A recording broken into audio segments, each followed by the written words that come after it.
ایٹمی well house, جسے ایٹمی ویل ہارر ہاؤس کے نام سے بھی جانا جاتا ہے، ایک بدنام زمانہ رہائش گاہ جو 112 اوشین ایونیو میں ایٹمی ویل، نیو یارک میں واقع ہے، غیر معمولی سرگرمی کے بارے میں سنسنی خیز دعووں کی ایک سیریز اور 1970 کی دہائی میں وہاں ہونے والے ایک بھیانک اجتماعی قتل کی وجہ سے اس کی بدنامی ہوئی۔ یہ گھر 1920 کی دہائی میں تعمیر کیا گیا تھا اور اس کی کوئی قابل ذکر تاریخ نہ تھی جب تک کہ 1960 کی دہائی کے دوران ڈی فیو خاندان منتقل نہیں ہوا تھا اس گھر میں۔ 13 نومبر 1974 کو رونالڈ ڈی فیو جونیئر نے گھر میں اپنے خاندان کے کچھ 6 افراد کو قتل کر دیا۔ اس نے دعویٰ کیا کہ وہ گھر کی آوازوں سے متاثر ہوا تھا، اس کو گھر سے عجیب و غریب آوازیں سنائی دیتی تھی جو اس کو مجبور کرتی تھی کہ وہ اپنے خاندان کو ختم کر دے، ایک ایسا دفعہ جسے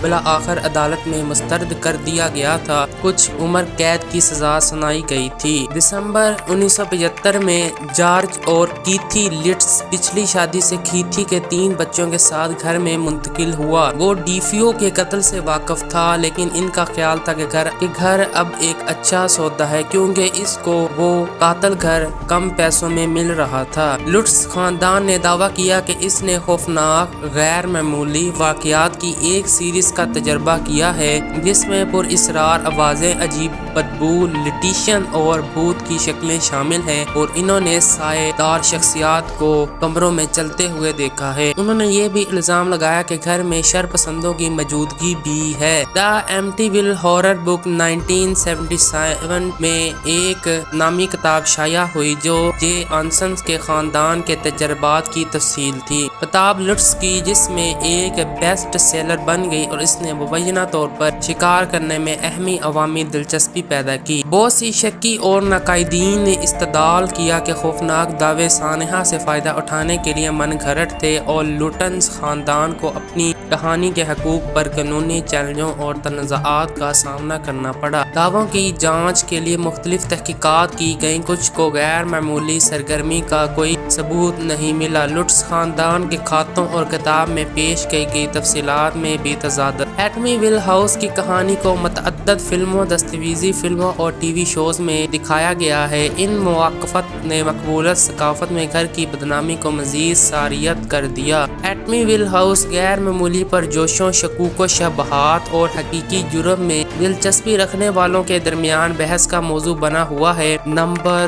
2، the Myrtles plantation, Saint Francisville, Louisiana میں واقع ایک تاریخی انٹیلیم مینشن ہے جو اپنی مبینہ طور پر غیر معمولی سرگرمیوں کے لیے مشہور ہے۔ 18ویں صدی کے آخر میں مارٹلز پلانٹیشن 18ویں صدی کے آخر میں تعمیر کیا گیا تھا۔ اصل میں ڈیوڈ بریڈ فورڈ نے بنایا تھا جو ایک کامیاب وکیل تھا جسے وہسکی بغاوت میں ملوث ہونے کی وجہ سے وہسکی ڈیو کہا جاتا ہے۔ اینٹی بیلیم ایرا 19ویں صدی کے اوائل میں جائیداد نے کئی بار ہاتھ بدلے اور بالآخر کپاس کا باغ بن گیا۔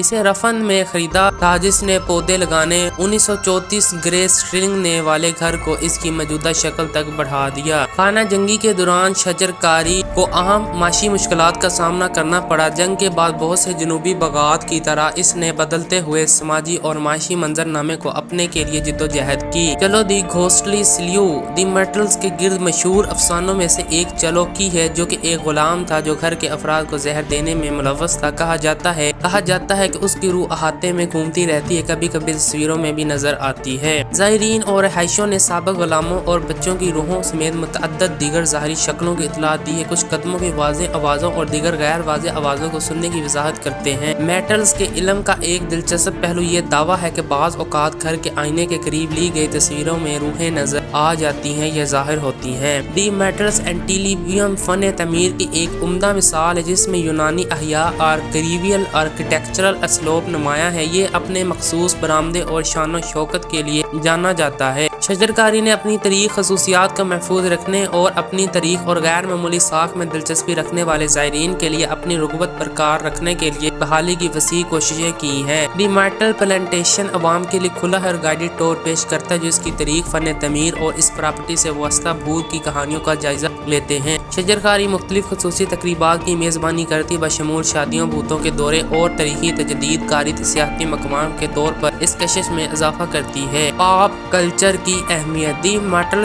پلانٹیشن کی پریشان کن شہرت نے اسے کتابوں، دستاویزی فلموں اور مختلف میڈیا میں دلچسپی کا موضوع بنا دیا ہے۔ غیر معمولی مظاہرے سے دلچسپی رکھنے والوں کے لیے ایک مقبول منزل ہے۔ اپنی مبینہ پراسراریت کی وجہ سے دی مائٹل پلانٹیشن جنوبی تاریخ کے ایک ٹھوس ٹکڑے کے طور پر کھڑا ہے۔